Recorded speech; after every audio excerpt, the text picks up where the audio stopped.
So is America finally waking up, or are these protests just a tiny little blip on the already crowded radar screen? For the answer, we turn to George Heminger in Los Angeles. He is the founder of Survive and Thrive TV. George, thank you so much for being here. So, are these folks actually waking up, or is this just wishful thinking by these activists? Well, I think we're headed to a point, especially in Los Angeles. We've been ranked the highest county for hunger because of our high real estate prices, utility prices, and now gasoline surging towards $5 a gallon. What else is going to happen? People are in need. They cannot feed their children, and they're losing their jobs. Of course, they're going to try to take to the streets. And I was shocked that so many people came out. And I really think you're just going to see more and more protests. And you could probably expect these protests to eventually become violent protests. Well, this is something I actually brought up with our previous guest, Nomi Prince, because at the end of the day, it's nice that you get people out on the streets, but the press and the politicians don't really listen unless someone's lobbing Molotov cocktails, right? So do you see this movement turning more violent, perhaps to get more noticed by the powers that be? Well, you saw in the Middle East, different things can happen. You can have a few million people rise up, and then the leaders are out of town. Or in some cases, they can rise up and they get shot down. So what will happen in America when Main Street really rises up and really starts demonstrating is left to be seen. I'm not sure what our government is going to be doing, but I can tell you a lot of my listeners on my channel are very concerned that the government may be preparing for some sort of martial law if that were to happen. That's intense. Well, please keep us posted of that. But, I'm not sure that the government really knows what it's doing either. And I just want to bring up a really disturbing economic statistic that you alluded to earlier, which is, of course, it's kind of difficult to pick and choose when you're talking about these depressing economic statistics. But one thing that I saw earlier was there are hunger surging across the country. Los Angeles County, which is where you are right now, has 1.7 million people in need of food assistance. That's stunning to me. This is LA, the world of Hollywood. How does that happen in the United States of America? Well, it's no longer Hollywood, the sheen has come off of Hollywood. You have 500,000 people in LA County alone on welfare. You have a huge amount of people on food stamps.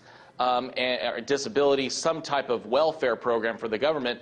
That is the underpinnings of our economy right now. It's not manufacturing, it's not high tech, it's welfare and food stamps. So there's a couple things happening, but people are starting to see with the rising gas prices, and after they make their rent payments, after they make their utility payments,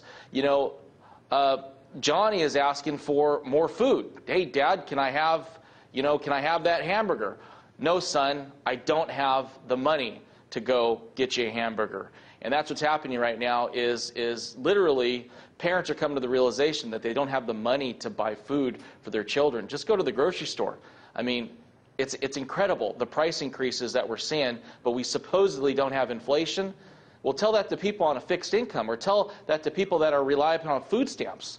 If you get $600 a month on food stamps, what does it feel like when it's only worth $300? Right. So the government is understating inflation. The government doesn't seem to pay attention to what Johnny wants. I mean, we have people going hungry on our streets right here. Meanwhile, our president is doing what tonight? He's giving a giant speech about the humanitarian intervention in Libya, somewhere far away. I mean, George, when are we going to have a humanitarian intervention here in the United States? Well, Ron Paul's talked about this with the crisis that we're having in the American economy. We need to recall all troops across the world, and we need to bring all that income that we're spending overseas directly to the American people. I think we need to, right now there's a polarization happening in America. It's the left versus the right, it's the GOP versus the Democrats. I think we all need to come together and realize we have a serious problem, and we need to start implementing policies that are pro-American people. Well, unfortunately, I think it remains to be seen whether anyone's listening. But I do want to ask very, very briefly. I mean, do you actually see anything genuinely changing in the system? What would it take for Obama to listen, for the folks here in Washington to actually hear these people's cries? Obama doesn't care. senators and elected representatives don't care. They're funded by major corporations. They're funded by lobbyists. All they care about is the money that goes into their bank account. They don't care about you. They don't care about me. Elections can be bought and sold. They don't care. They don't care if your child is starving. All they care about is money in their bank account and getting elected. Obama is totally out of touch with reality. He is entirely out of touch with reality. Out of touch, but I guess he'll be bestowing some of that reality on us tonight at 7:30. Thank you so much, George Heminger, founder of Survive and Thrive TV.